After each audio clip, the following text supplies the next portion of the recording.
Series شہادت امام حسین دوسرا حصہ۔ پہلا حصہ دیکھنے کے لیے نیچے ڈسکرپشن میں دیے گئے لنک پر کلک کریں۔ حضرت امیر معاویہ رضی اللہ تعالیٰ عنہ کے وصال کے بعد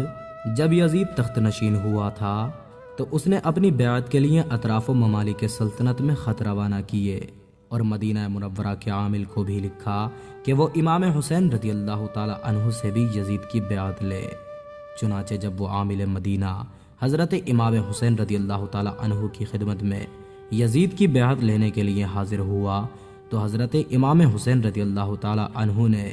یزید کے فسق و فجور کی بنا پر اس سے خلافت کے لیے نااہل قرار دیا اور شجاعت و دلیری کے ساتھ جواب دیا کہ میں اس ظالم کی ہرگز بیعت نہیں کروں گا۔ عامل یہ جواب پا کر پلٹ گیا اور یزید کو اس جواب سے مطلع کر دیا۔ یزید کو جب اس بات کا پتہ چلا کہ امام حسین نے میری بیعت نہیں کی تو اس نے مشتعل ہو کر عامل مدینہ کو حکم بھیجا کہ امام حسین کو میری بیعت پر مجبور کرو ورنہ اس کا سر کاٹ کر میرے پاس بھیج دو۔ حضرت امام حسین رضی اللہ تعالیٰ عنہ کو جب اس یزیدی حکم کا پتہ چلا تو آپ نے مدینہ منورہ کی سکونت ترک فرما کر مکہ معظمہ چلے جانے کا ارادہ فرما لیا اور مدینہ منورہ سے روانگی سے پہلی رات کو نانا جان حضور صلی اللہ تعالیٰ علیہ وسلم کے مزار انور پر حاضر ہوئے اور رو رو کر عرض حال کرنے لگے اور پھر روزہ انور سے لپٹ کر وہیں سو گئے۔ خواب میں دیکھا کہ نانا جان تشریف لائے ہیں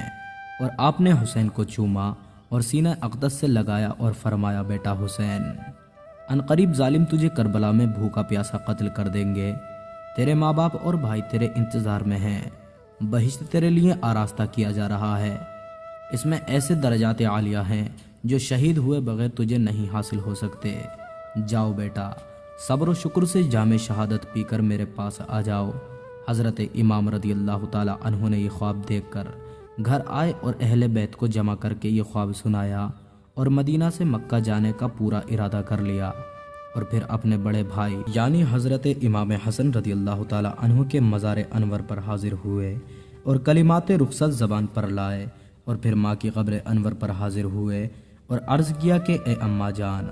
یہ نازوں کا پالا تمہارا حسین آج تم سے جدا ہونے آیا ہے اور آخری سلام عرض کرتا ہے۔ قبر انور سے آواز آئی، وعلیک السلام اے مظلوم، اور آپ وہاں کچھ دیر روتے رہے اور پھر واپس تشریف لائے اور مکہ معظمہ جانے کی تیاری فرما کر مکہ معظمہ کو روانہ ہو گئے۔ حضرت امیر معاویہ رضی اللہ تعالیٰ عنہ کی وفات کے بعد جب یزید تخت نشین ہوا تھا تو اہل عراق کو جب یہ معلوم ہوا کہ حضرت امام حسین رضی اللہ تعالیٰ عنہ نے یزید کی بیعت نہیں کی ہے اور آپ مکہ معظمہ تشریف لے آئے ہیں تو انہوں نے متفق ہو کر حضرت امام حسین رضی اللہ تعالیٰ عنہ کی خدمت میں خط بھیجنے شروع کیے، جس میں اس امر کا اظہار تھا کہ ہم اپنے جان و مال آپ پر قربان کر دیں گے، آپ یہاں کوفہ میں تشریف لائیں، ہم آپ کی بیعت کر کے آپ کے حکم سے ظالموں سے مقابلہ کریں گے اور آپ کا بہرحال ساتھ دیں گے۔ اس طرف کے التجا ناموں سے اور درخواستوں کا سلسلہ بند گیا اور تمام جماعتوں اور فرقوں کی طرف سے 150 کے قریب خطوط حضرت امام کی خدمت میں پہنچے۔ آپ کہاں تک خاموش رہتے؟ کوفیوں کے پہم اصرار کے بعد آپ نے انہیں جواب دیا کہ تمہارے 150 کے قریب خط میرے پاس پہنچے ہیں، میں فی الحال اپنے چچا زاد بھائی مسلم بن عقیل کو تمہاری طرف بھیجتا ہوں تاکہ تمہاری سچائی کا پتہ چل سکے۔ تم اگر واقعی میرا ساتھ دینا چاہتے ہو تو میرے نمائندے مسلم بن عقیل کی بیعت کرو، وہ جب تمہارے حال سے اور صدق مقال سے مجھے مطلع کریں گے تو میں بھی آ جاؤں گا۔ کوفیوں کے پہم اصرار کے بعد حضرت امام حسین رضی اللہ تعالیٰ عنہ کوفہ تشریف لے جانے پر آمادہ ہو گئے، لیکن حالات کا پتہ لگانے کے لیے آپ نے اپنے چچا زاد بھائی حضرت مسلم بن عقیل رضی اللہ تعالیٰ عنہ کو وہاں بھیجا اور حضرت مسلم سے فرمایا کہ تم وہاں جا کر میرے لیے کوفیوں سے بیعت لو، اگر انہوں نے بیعت کر لی تو مجھے مطلع کرنا، میں بھی آ جاؤں گا۔ چنانچہ حضرت مسلم نے اپنے 2 کمسن بچوں کو ساتھ لیا اور کوفہ کو روانہ ہو گئے۔ ان 2 صاحبزادوں کا نام محمد اور ابراہیم تھا۔ یہ دونوں اپنے باپ کو بہت پیارے تھے، اس لیے یہ دونوں بھی اس سفر میں اپنے والد بزرگوار کے ہمراہ ہو گئے۔ حضرت مسلم کوفہ پہنچے تو آپ نے مختار بن عبید کے مکان پر قیام فرمایا۔ آپ کی تشریف آوری کی خبر سن کر جوق در جوق مخلوق آپ کی زیارت کو آئی اور 12,000 سے زیادہ تعداد نے آپ کے دست مبارک پر حضرت امام حسین رضی اللہ تعالی عنہ کی بیعت کی۔ حضرت امام مسلم نے اہل عراق کی گرویدگی اور عقیدت کو دیکھ کر حضرت امام حسین رضی اللہ تعالی عنہ کی جناب میں عریضہ لکھا،